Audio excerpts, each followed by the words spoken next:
Letters to the resilient ones, to the bold ones, to the courageous ones, to the dependable ones, to the heavily burdened ones.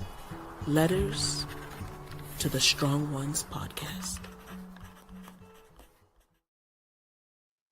Hey, and blessings, everyone. You have tuned in to another episode of Letters to the Strong Ones podcast.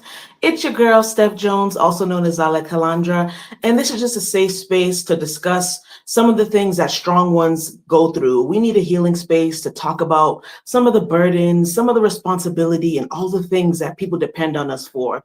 So on this episode, we are blessed to have an amazing expert guest to discuss some of the things that she sees in her profession when dealing with those who are plagued with being a strong one, right? So we have Dr. Keisha Downey. She's a licensed clinical psychologist and licensed marriage and family therapist. She's widely recognized for her impactful work as a therapist on several popular reality shows, including VH1's Basketball Wives LA, Black Ink Crew Chicago, and Couples Therapy, as well as BET's Being and Genius Talks. Known for creating a non-judgmental and supportive space, Dr. Downey helps clients heal emotional wounds and develop the tools needed to grow in the best versions of themselves. Yes, yes, and yes. Her compassionate, direct, and culturally informed therapeutic style has earned her trust both on screen and in private practice. Her philosophy centers on meeting people where they are and guiding them through their journey with empathy, insight, and respect. Dr. Downey believes that therapy is a path to healing and personal growth. It is, especially when life's challenges become too heavy to bear alone. Her mission is to meet clients where they are and guide them to be the best versions of themselves. Dr. Downey, we welcome you. Hey, happy Saturday. Thank you for having me. Absolutely. So glad you could be here. Thank you. I really Yes. appreciate it. Yes, yes, yes. So please introduce yourself to our listeners, anything I might have missed that you want to mention, and then we'll jump into how you see strong ones show up in your profession, what that looks like. We can jump into that conversation. All right. Well, as you mentioned, I am Dr. Keisha Downey. I'm happy I'm alive with everything that's going on in the world today. Amen. Amen. I have been doing therapy for about 21 years now. So a little seasoned in this game, I'd like to say. Yes. I practice between Chicago, Illinois, and Los Angeles, California. And I've Mm-hmm. been doing that for some years now. So I just try to give back to the community as best as I can. I try to be a resource for people who need help, mental health assistance. And yeah, I'm just here, just doing what I do. Love it. Walking in your purpose, Walking in my purpose. all in your call. Love it, love it, love it. I want to be honest, I was excited to see that you were a marriage and family therapist. You know, there's a lot of us out there, but not a lot. So I'm like, oh yay, like I love it. That's Yes, a whole yes. different ball game. It just goes into those family systems and all that. So I was excited to see that for sure. Yeah, I saw yours too. So I was like, all right now. Yes. Come on now. Yes, yes, yes. I love Yeah, so let's just jump right into it. How have you seen strong ones in your profession, right? You've been in the game, I know you tried to downplay a couple. No, you've been in the game a long time, okay? You've been doing what you're doing for a long time. How have you seen strong ones shown up like in clients? And I'm talking about on screen and in your private practice. What does that look like for you? it varies, right? Okay. So what I see when someone comes into therapy and they present as a strong person, um, Mm, they may show up unemotional. mm, They will not ask for help or don't know how to ask for help. yep. They take on the weight of the world, Mm.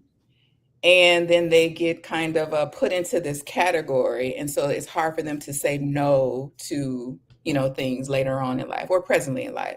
So that's how oftentimes people will show up in the therapy space.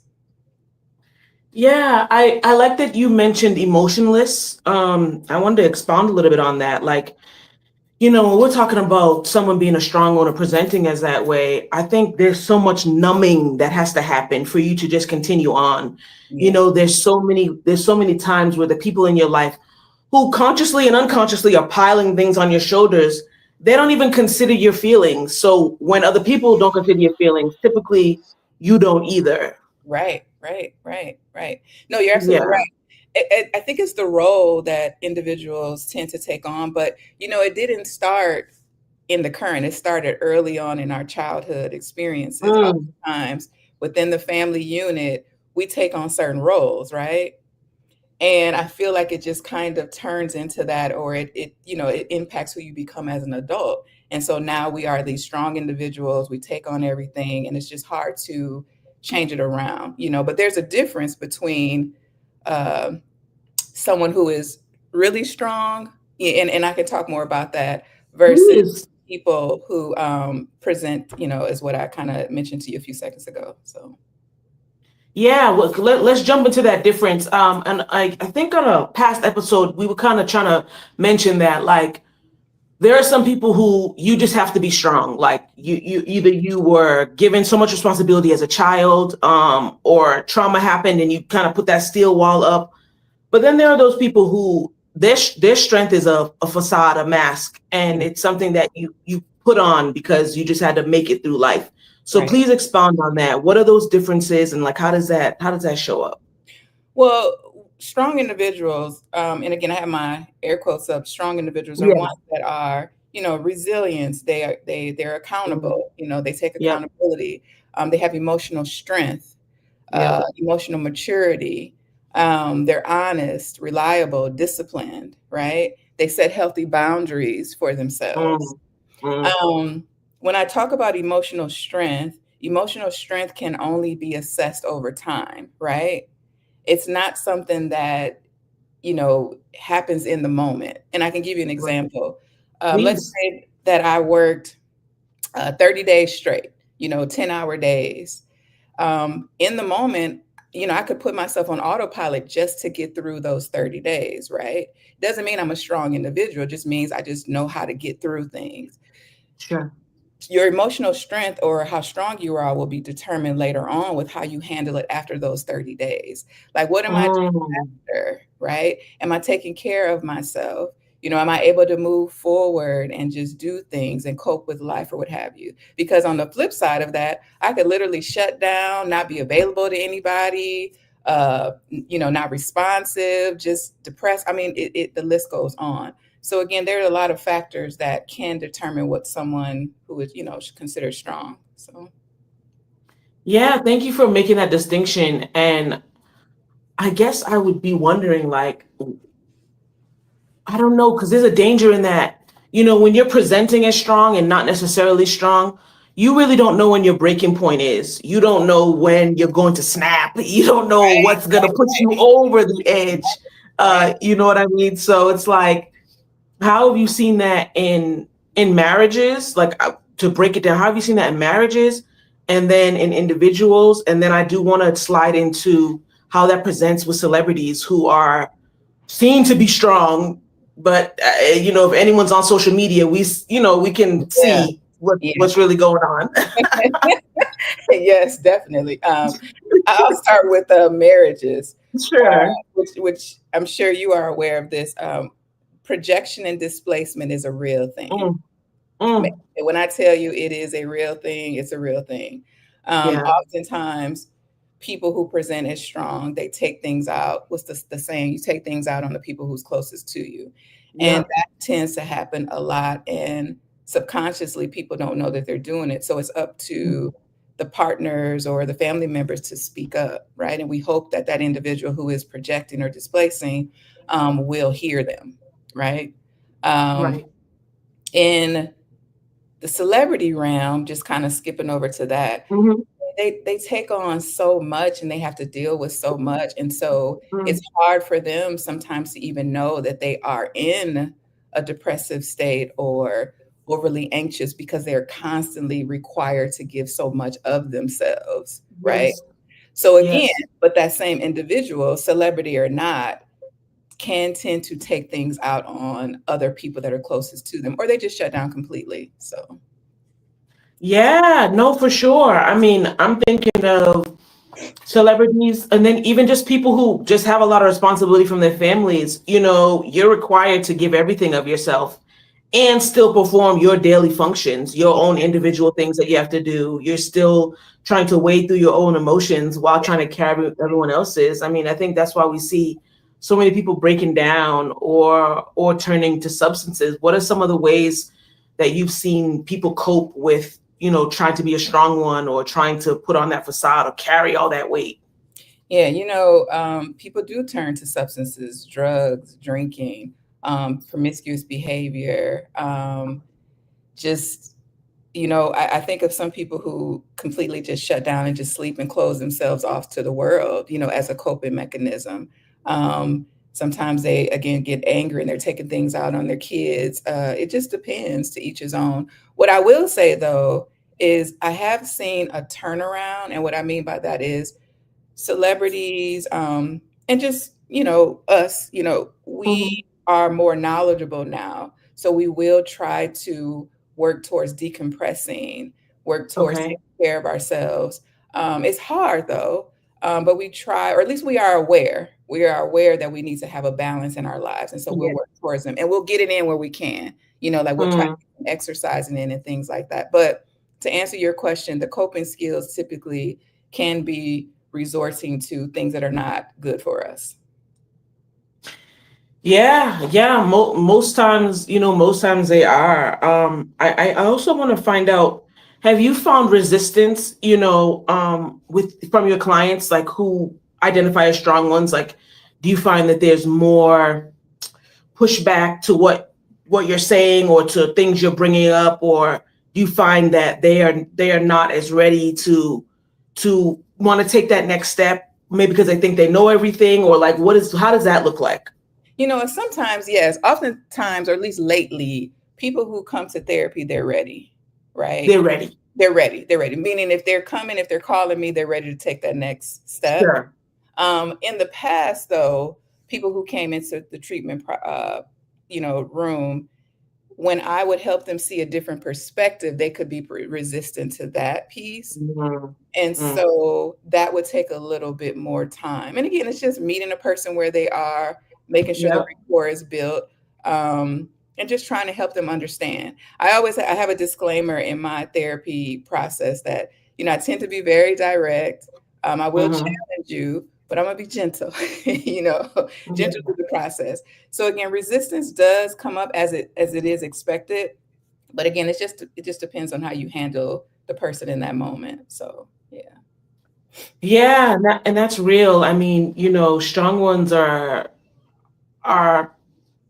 someone who's grown up fast or had that all that responsibility, and then you kind of feel like, okay, no one can tell me anything. Like, Yeah. I've done this, I've Yeah. done this on my own, I've moved through this journey. So I'm glad to know that that has shifted. You know what I mean? Like that there's a turn of that, because there has been a lot of resistance. I mean, to therapy in general, right? But then to getting that expert advice, or even taking what's been said, to heart, and really implementing it. So I love that. Can I Oh say, man. Please jump right in. so I want to say, because you just said something about there's still some resistance, especially in our community, in our Yeah. culture, and in the Hispanic, culture. Now, don't get me wrong. Mm, I see a lot more of, the Hispanic population, more of us, especially Black yeah. men and Hispanic men, which is Hmm. a great thing. Um, That's awesome. those individuals, yes, it is. It's an amazing thing to see and witness.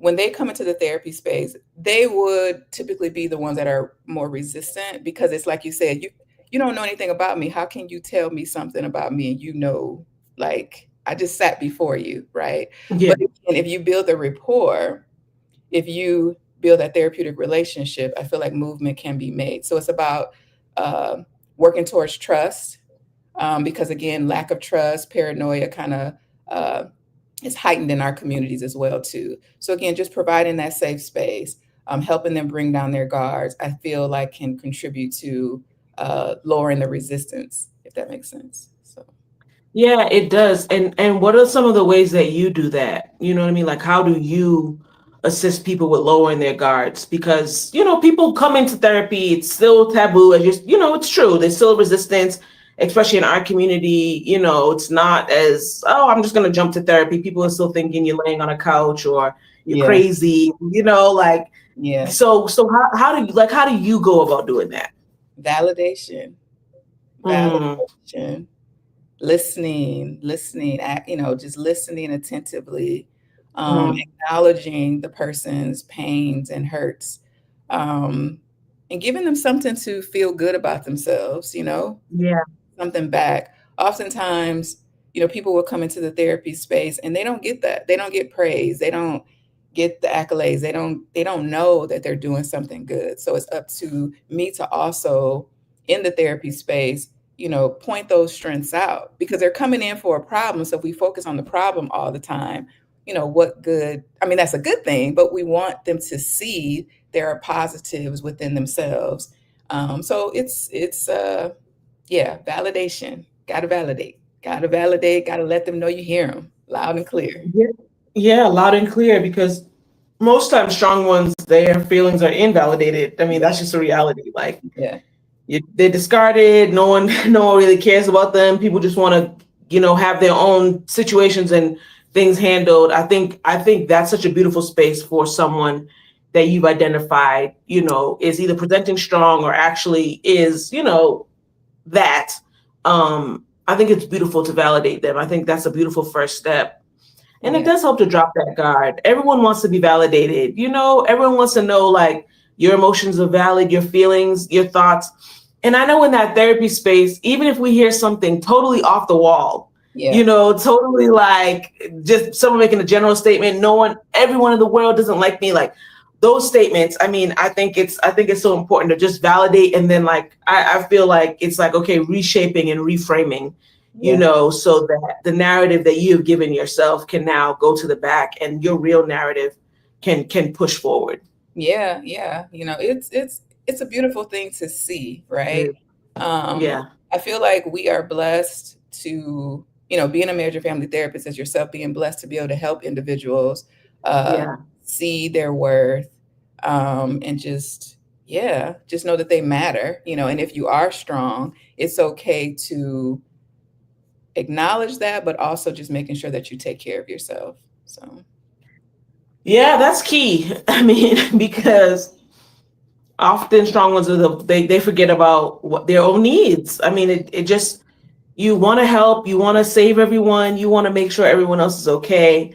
And then yeah, I feel like by the time the strong one realizes, oh man, I don't have anything left, like, you're already burnt out and you just keep going and going and going. yeah, You just keep pushing, no matter what, you just keep pushing forward.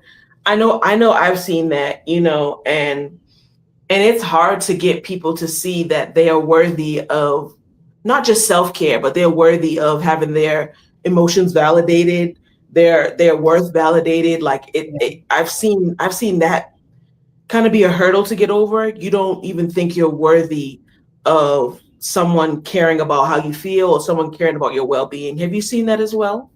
yeah, definitely. That's a common, well, not a common thing, but it happens a lot. And then it's my job to help them understand themselves, their worth, that they matter, shifting the dynamics in their lives.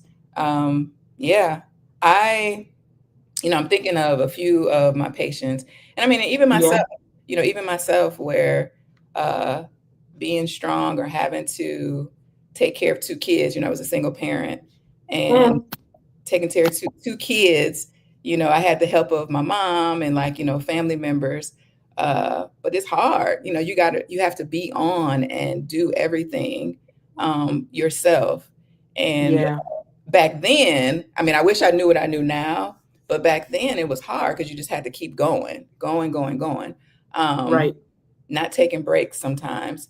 But At the end, though, I was able to see the fruits of it all. Like I was able to see the reward of it all. But yeah, it's something. And as a professional, we have to do our best to make sure individuals know how to take care of themselves, if anything. Yeah. And, it's always like, I always refer back to, when you're on the plane and the Oh, flight yeah. attendants will be like, you know where I'm going. Like, Yeah. put your own oxygen mask on first Yeah. before you can even try to assist or help anyone else. Because what good are we if we fall out and we're gasping for breath and we know other people need help and assistance? I mean, it's just we're no good. We're no good at that way. So that's what I'm hearing you say. I always like, man, get that visual.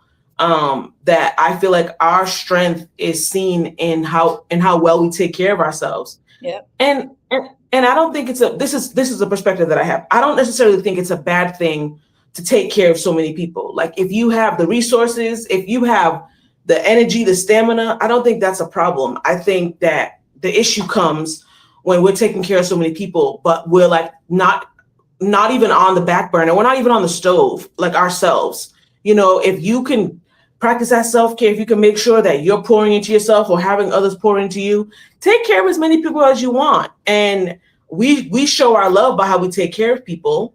And then we really show our love by how we take care of ourselves, because we're no good to anyone else if we're depleted, burnt out, just completely demolished. Yeah, no, I agree. And you made me think about, I mentioned earlier about childhood experiences, how Yeah. our role is pretty much developed early on. So we were taught how to care for people early on. You have that kid who may have been parentified early on, Yep. how to Yep. take care of their siblings, cook meals, and all of the things. So Hmm. it could be a good thing because those same individuals go on to be successful, can handle Oh multiple. yeah. But like you said, they have to at some point learn how to take care of themselves. And I feel like what happens in those childhood experiences is that the child is overlooked. And then it's kind of like a demand to do these things. And that's how that same individual child loses themselves or doesn't know how to make themselves important. So, what we want in those situations with the child growing up or who has been parentified or who has taken on more responsibilities, making sure that we reward the child, right? Making sure that we acknowledge and we show appreciation and that they matter. I feel like that may be that piece that's missing when they become Mhm. adult, while they just go, go, go, go, go, and don't know how to care for themselves, right? So yeah, it starts back then, the role is developed, and it's just like, and so then we get those individuals who come into therapy because it's like, I'm working so much, I'm doing so much, Yep. it's burnt out, I don't know what to do. And so I take them back to help them understand why are they even the way that they are. We got to understand the what's and the whys. Why do we We function the have way we to. do? So Yeah, we have to. I mean, because it's really hard to go forward if we're not even realizing what behind us is keeping us back, yeah, is pulling us back. And yes. I do want to get into what that looks like in the family more. But what you said really resonated with me because I was parentified as a child. My parents got divorced when I was 11, going on 12, right? So right on the cusp of adolescence, like right there, right? And I had to be strong because there was just a lot going on, And I have a sibling. He's old. I'm the youngest. He was older than me, but he presented like he needed assistance and help. He wasn't really able to cope with certain things. He wasn't really able to deal with a lot of emotions. So, like my parents' attention ended up going to him. The Mm, family's attention ended up going to him. So I just learned quickly and early, one, to take care of myself, to not have my emotions be all over the place because there's really no space, for that because all of the attention. And then as I got older, I would go, go, go. If you needed someone to do anything, you could just find me there. Like I would just be there, whether it was an undergrad, whether it was at church or wherever. I was just available because that's all I knew how to be. mhm, And so breaking out of that was like, oh my gosh, mhm. the road to doing that is difficult. So I want to discuss that too. But like then what does that look like? Because you kind of touched on that. What does that look like in the families when there is a child or children who now have to be strong? What advice are we maybe giving to parents? Or are we saying to parents or to family members who, oh, you're so strong, you're so strong? What, like, and they're just putting so much stuff on the child already. You know, right now, so when I think about parents now who are raising their kids and they're coming into the Yeah. therapy space, or even like family members, I try to do my best to educate, the importance of just making sure the child can be a child. We want to Mhm. put responsibilities on a kid, but make sure that it's age appropriate, right? So a Yeah. 10-year-old, you know, if they are watching their baby sister, I think like in Illinois, the age is like 13, where you can kind of stay home and babysit. If they have to be Mm. responsible for other children or siblings, just make sure that it's age appropriate. Yep. They can do their chores, do laundry, all of the things.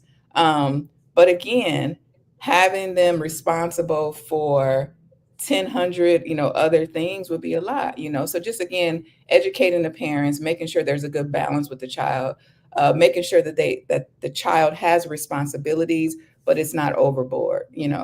Um, what happens though to the individuals that don't get that, you know, encouragement or that advice, and then they come see us in therapy later on, it's harder, right? Because these habits have been formed, and like you said, Right. it's hard to break out of it. It can Mm. happen though, but it's just one helping those individuals see, you know, how this, how they manage it, and how this came about in life, right? Helping them understand themselves better, and then challenging them to do the work, challenging them to learn different ways of coping and just moving through life. Again, it's hard, but it's worth it. And once the therapeutic relationship is developed, is there, oftentimes people want to do it. They want change. Like they'll say, Dr. Downey, like I want to, I'm so burnt out. I'm overwhelmed. I'm feeling a lot of different emotions, different things, and I just don't know what to do. And so we have to go to, examine their life and just see what can we change. And what I'm finding that people are ready to make those changes. They just are. It's hard, like you mentioned, but they're ready to make those changes. So How do you recognize or identify that someone is ready to make a change? they are just engaged in the therapy process. They hear you. And what I mean by hear you, they will come back into the therapy space and they'll say, you know what, Dr. Downey, I actually thought about something that you said and it resonated with me later on. Or, you know what, when I went to work today, I was able to pat myself on the back or thank myself. Mm. Or I didn't go off on Mm. my, my spouse or whatever the case may be. That's how I Right. that's how I know people are improving, if that makes sense. No, it does, because you could see that emotional maturity picking up, where, and I'm laughing about the boss because, right, that's a great indicator, Tell if me about it. you used to just go off quickly or on a coworker or on your children or on your spouse or whoever, like you're just flying off the handle. And Yep. then you're able to recognize, oh, wow, I can take a moment to step back and breathe, or just take a moment to think without having to react like that. I think, I think us as therapists, I think it's so beautiful, to see that transition, Yeah. where you've seen someone come in one way, and then you can start to see, sometimes little by little, most times it's little by little, but you start to see those little breakthroughs, and it's like, okay, I see this, the character changing, I see in their emotions, increasing, and you can tell. I think that brings a lot of joy to both the client and the therapist who's able to witness that. Yeah. And it could be as small as just getting day-to-day tasks done. Yeah. You'd be surprised with how many people, the strong ones who do so much, but they can't tend to cleaning their homes. Ooh. To their appointments, doctor's appointments, because they're always on for other people and other things. So if a patient of mine comes in to a session, say, Dr. Downey, I was able to get my house clean and do my laundry that had been sitting up for, 2 or 3 weeks. we are clapping and doing the Yes. dance because I have to praise it because it's important. That type of stuff is important, right?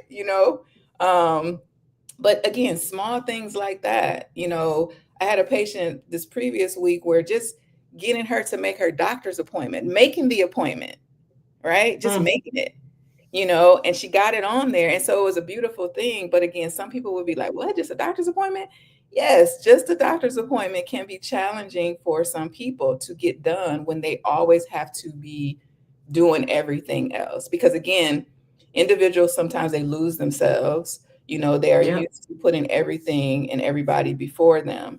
And so it's my job to help them see, like, no, you matter, you're important. And so we're going to like change this around to just put you back in the mix of everything, if that makes sense. So, Yeah, you brought up such a good point. I mean, just small tasks, just small tasks in your own home or things you have in your own to-do list. You don't usually put them on your to-do list right, because you just have everyone else's stuff on your to-do list, or the checklist is not as, if you look down the list, the majority of those things, 95%, maybe 98% of those things don't even belong to you. You're right. helping someone else out. Mhm. And what I've seen too is like, that's a way for strong ones to avoid taking care of or tackling their own issues. Yes, When, yeah. yes. Oh my That, goodness. Yes, yes, mhm. yes. Again, and I hate to sound redundant, but you know how we talked about those childhood experiences. Yes. Parents, children sometimes, again, they are not given the adequate attention again, so they're felt as though they don't matter, right? So Hmm. insecurities can develop within. So now you have this adult who's coming to see us to Mm. understand why can they not take care of themselves, and it's like they are Yeah. blocking or they've kind of pushed down that Yeah. pain and hurt that they've experienced of not mattering, or that they didn't, yeah, they people just overlook them, right? So pointing that out is painful for individuals, to Mm. see that. And then once they are aware of it, now movement can be, made. So it's those insecurities are something, right? People, it's hard to look within and know, what's going on. So yeah. It is. It's painful. It's painful to look within, especially if you're so used to discarding your own emotions and then trying to now rewire your brain or rewire your emotions to say, wait, I have to pay attention to my own emotions now. I have to pay attention to my own needs. That's a scary place to be in. And like you can see sometimes the fear or the pain that causes when you're bringing up something in a session or discussing that or asking, how we can ask those questions that just cut right to the middle. Like we Yeah. don't have to beat around the bush. It just cuts right to it. Like, and then there's that, like I said, that fear, that pain of, wow, I have to acknowledge my own self. I have to now come back to my own body because I feel like sometimes strong ones live outside of our own bodies. Yeah. You Yeah. know, you live outside your body because it's just easier. You don't have to worry about how you feel. You can numb yourself. We talked about that earlier. The numbing, you can numb yourself to all emotions. You don't have to worry about it because you're dealing with everyone else. And then having to now step back into your own body and relearn yourself and know your own identity, that's where that fear and pain really jumps up.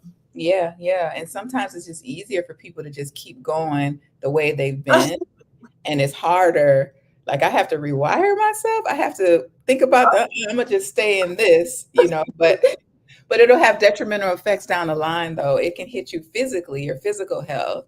And I feel like we are teaching people about that more too.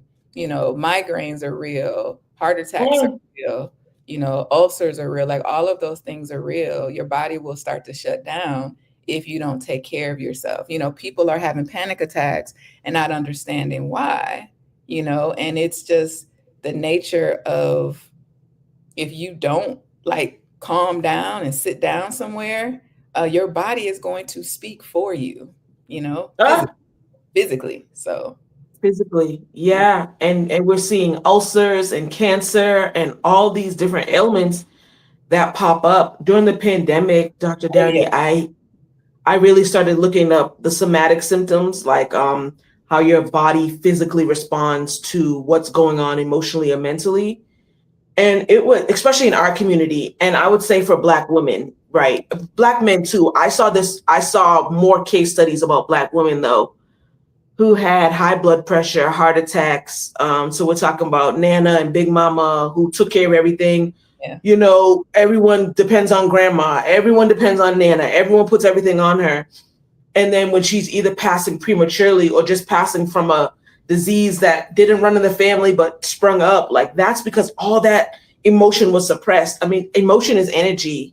And if it doesn't come out, if we don't release it properly, then it will push out and force itself out in some of those ailments that you mentioned. And that's what I see in our community. And I know people blame our food, and yes, you know, soul food can do it too. Absolutely, can clog the arteries. Yeah. You know, like mac and cheese, pork chops, ham hock, all that. Get it? Completely understand.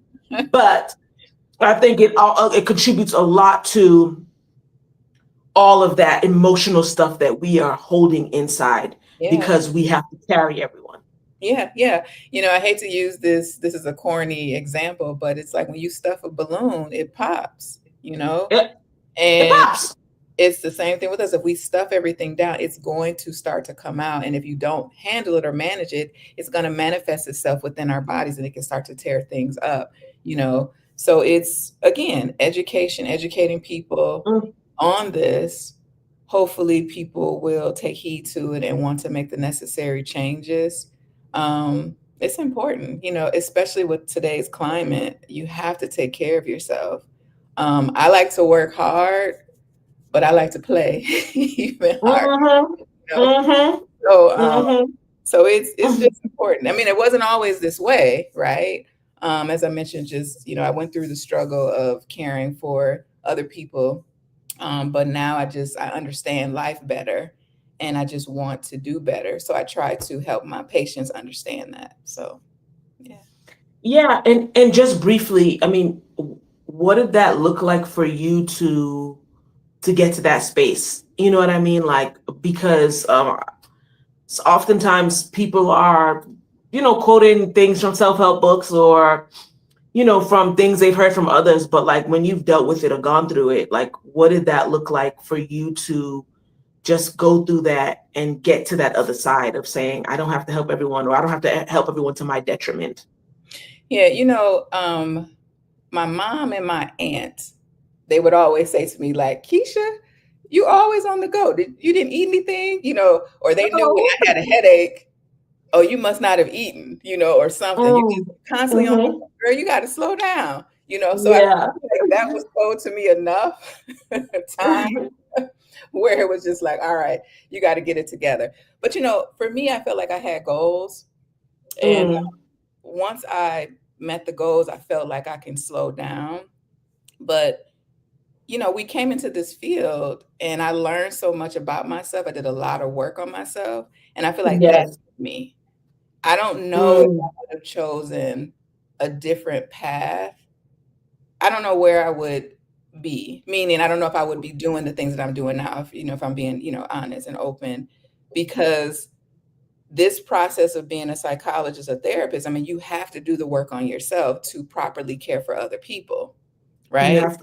You have to. So I had to change things around. Like, I got to practice what I preach, right? So I feel like just with my family members kind of planting that seed, like, girl, you're not taking care of yourself. You got to slow down. You have to eat. You have to take care of yourself.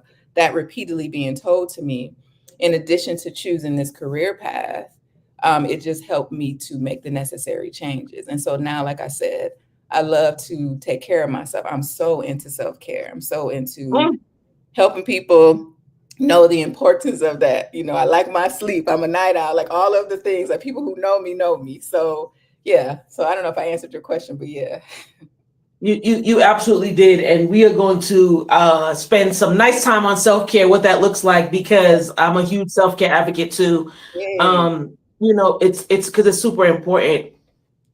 And I think it really speaks to the impact that you have on your field, because you have gone through, right? you have discovered what needs to be discovered. You have seen what needs to be seen in your own life, so that you're able to now give that expert advice for real, like not just because you went to school, not just because you got degrees, but because that lived experience, and I think sometimes, we don't have that balance. But when you have that lived experience, like I have gone through this isn't something I read in a textbook. This isn't something I wrote my dissertation on. Like I lived this, I did this. And so it makes it even more impactful. Yeah. And then I was also thinking when you were saying, about your mom and your auntie. Hey, you guys, thank you so much, for speaking for speaking into her life, to let her know, right, for pulling her coattails. Right. It also made me think of the need for a really solid tribe or team around us, to be able to speak into our lives. And often strong ones are in such a place of isolation, like it's just me out here, no one else here is doing what I'm doing. And sometimes we're in that space and we don't really allow people to speak into our lives. So that's what I heard, like, man, the need for a great team of people around us. And I don't mean a football team. I mean a couple individuals who can speak right to us. Yeah. And that is so important. It is very, very important. And, I go into social media, and I'm sure you see this as well, where check on the people who are strong, right? Those are the people who may be suffering the most. And, suicide is high, it's a real thing, and people mask a lot. And that's what I'm saying. Like, people are suffering in silence. And so you have to check on the strong ones. So when you just mentioned, like, you don't need a big 500, team of people, but just a few people to check on each other is super important. And just because a person is on or seems to have it going on or doing the things does not mean they don't struggle, So yes, I appreciate my mom, my family, for Yes. making sure that I was, good and all of that. And we have to identify those individuals too and give back, So I'm on my kids all the time, like, yo. But yeah, you have to have that, and you got to check on the people who seem as though they have it together, for sure.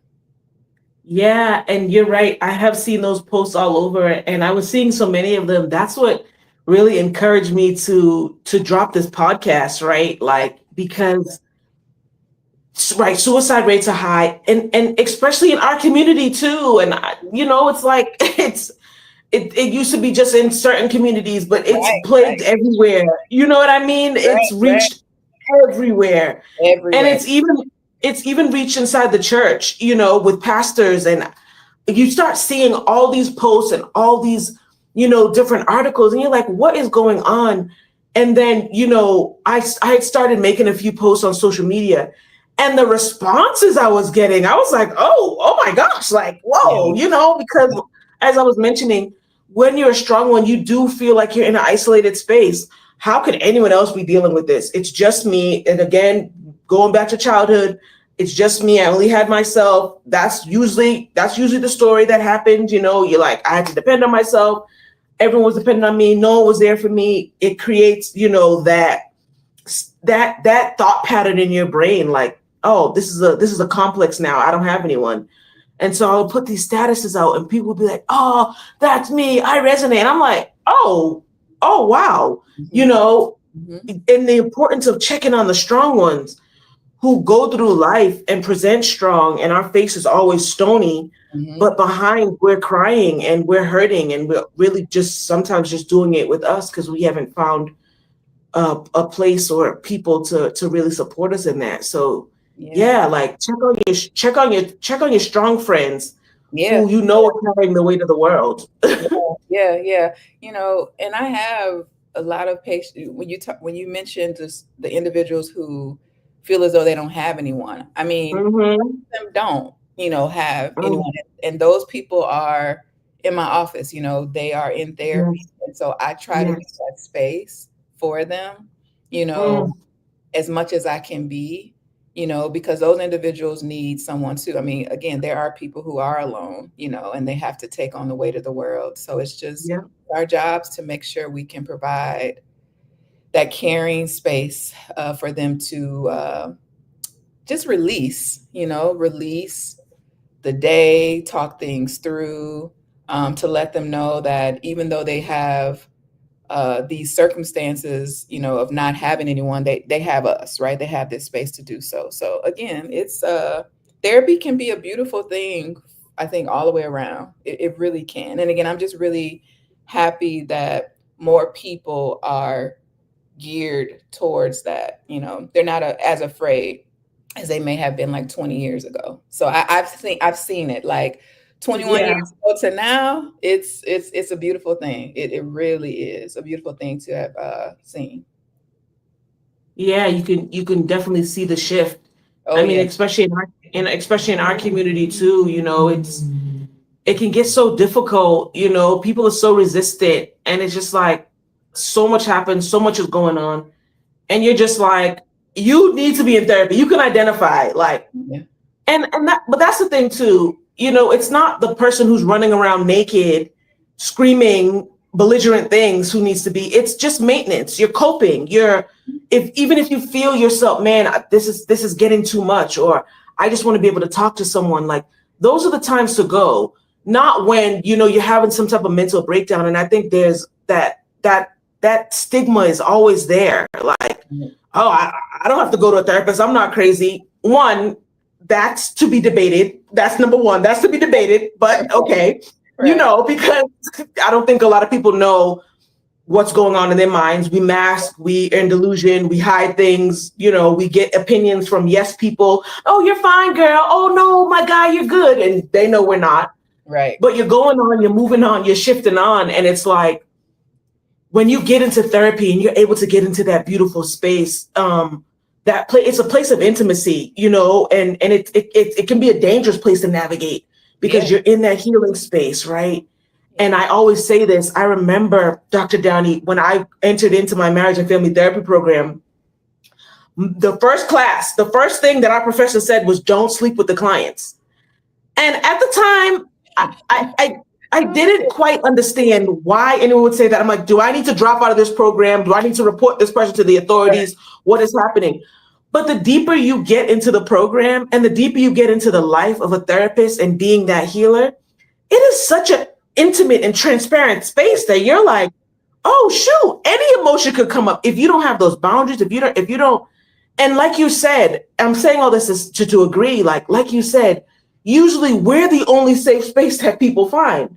Mhm. Usually it's us. So you do end up having emotions and strong feelings in that space, Yeah. and I think it's also beautiful to help people identify where else, they could find that safe space and where else they're able to really get that assistance and help that they need. Yeah, no, absolutely, absolutely.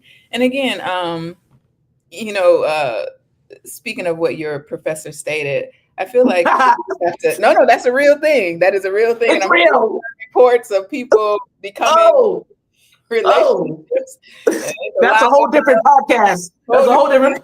yeah.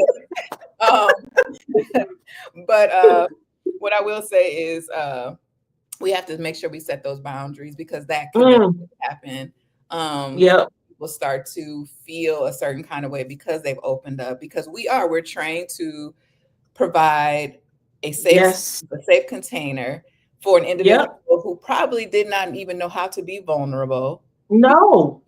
And a whole nother podcast about men. That's a deep thing for a man. So Listen.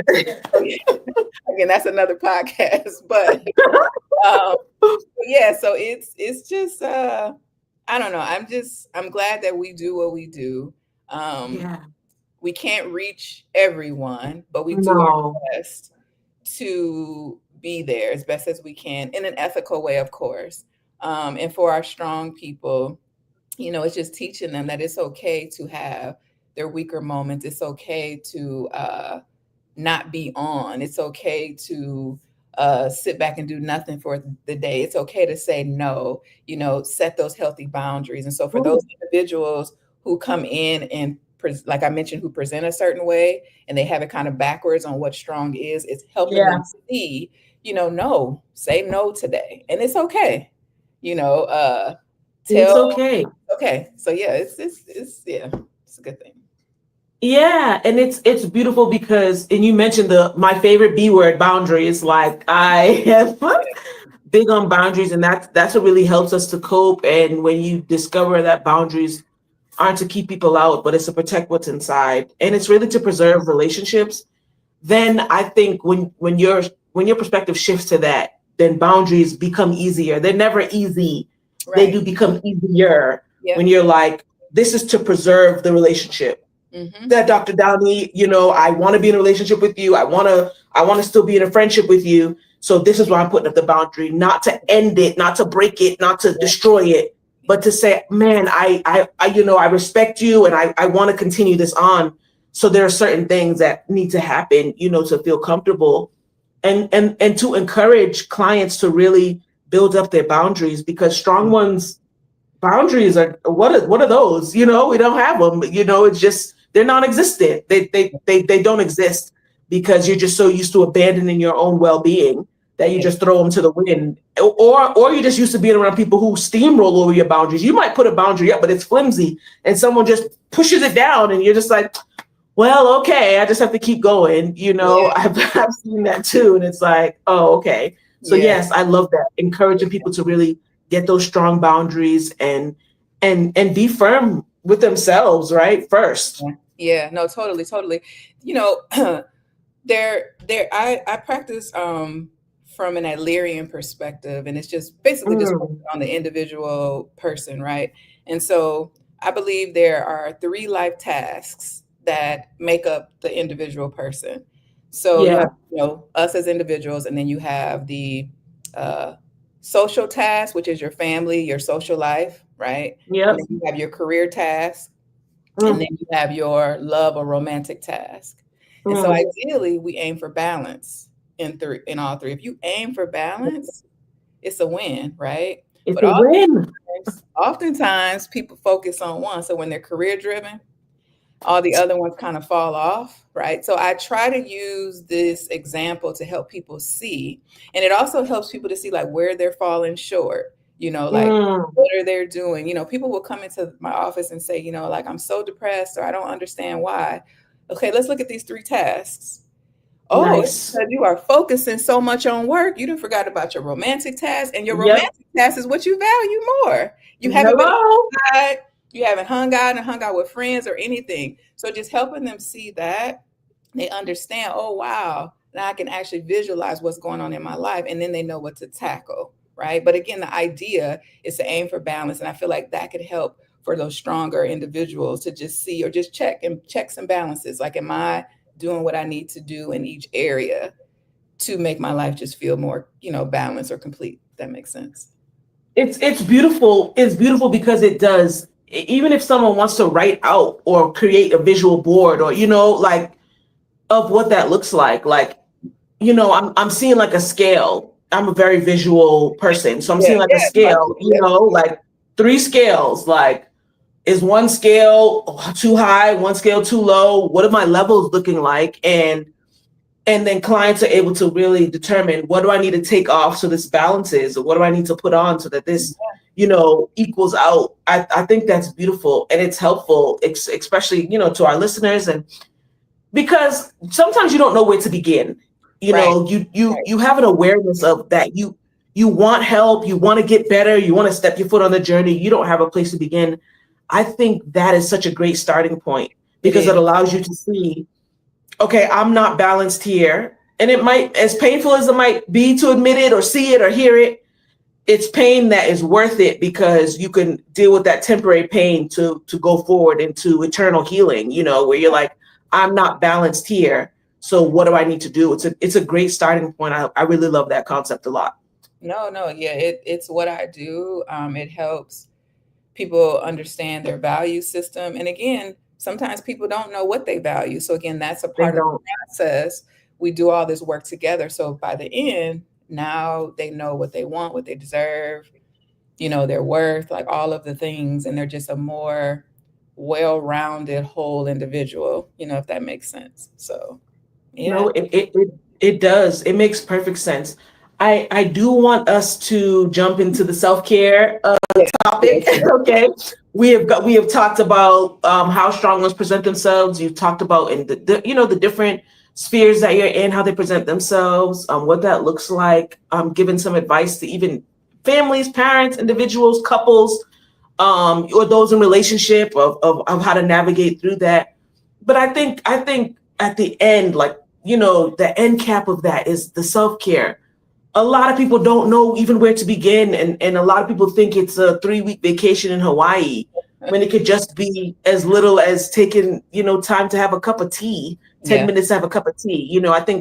I think we sometimes make it so much grander and more difficult, which is a way for us to say, I can't do it. Oh, I can't afford it. I can't take the time.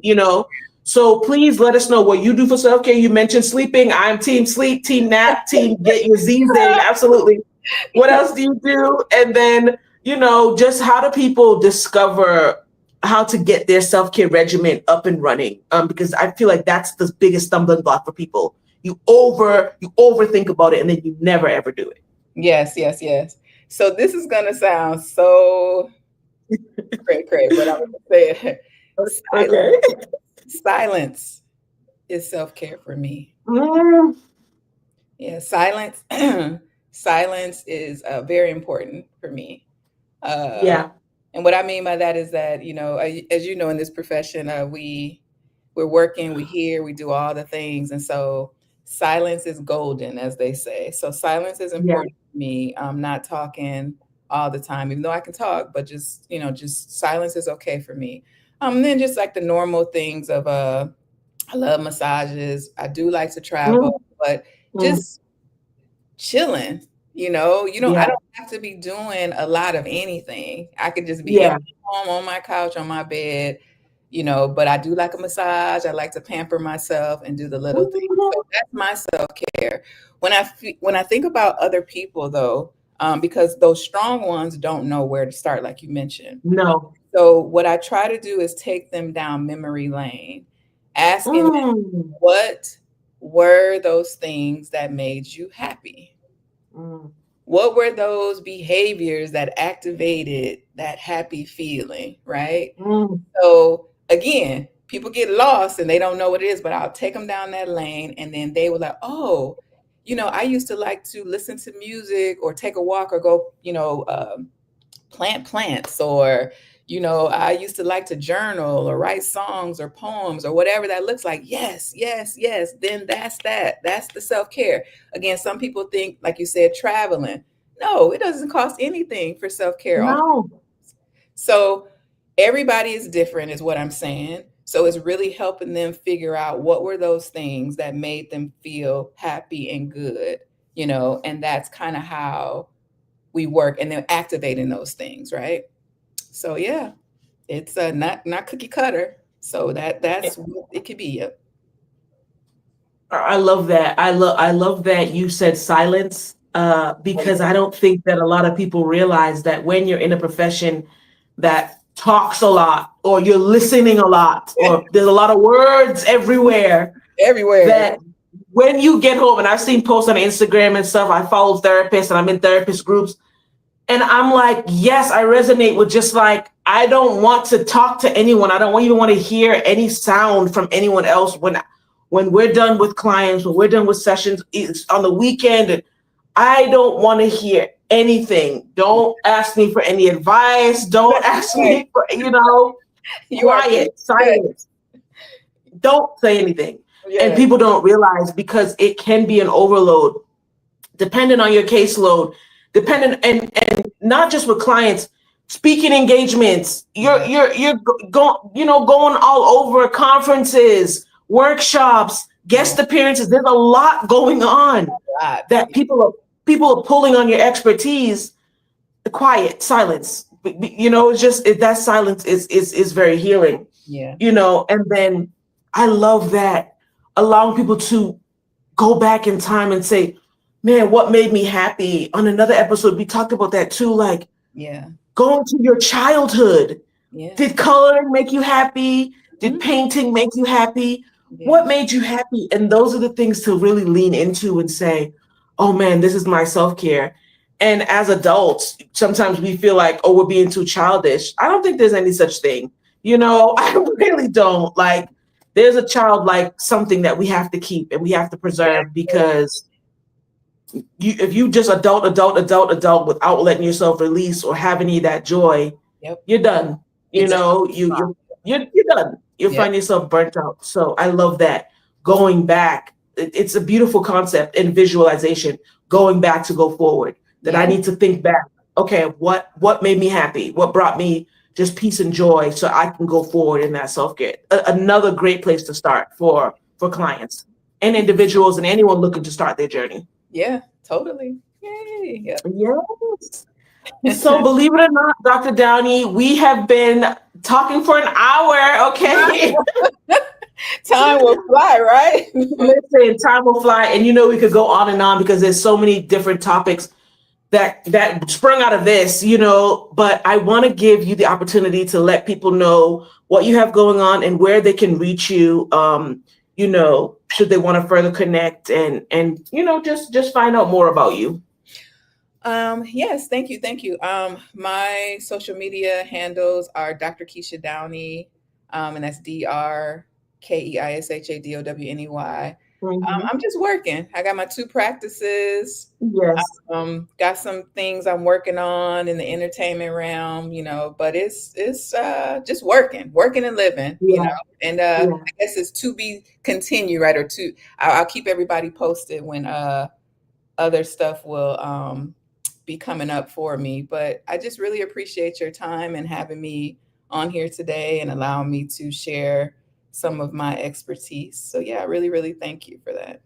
Yes, I'm extending my thanks to you. Thank you for agreeing to come on and share your expertise, and all like your links for your website will be Oh, in it's in the description already, so people can click on that and find you on social media. Look, follow Dr. Downey. Okay, we want to see what she has going on, and she's been in the game for so long. That we want to see what's happening.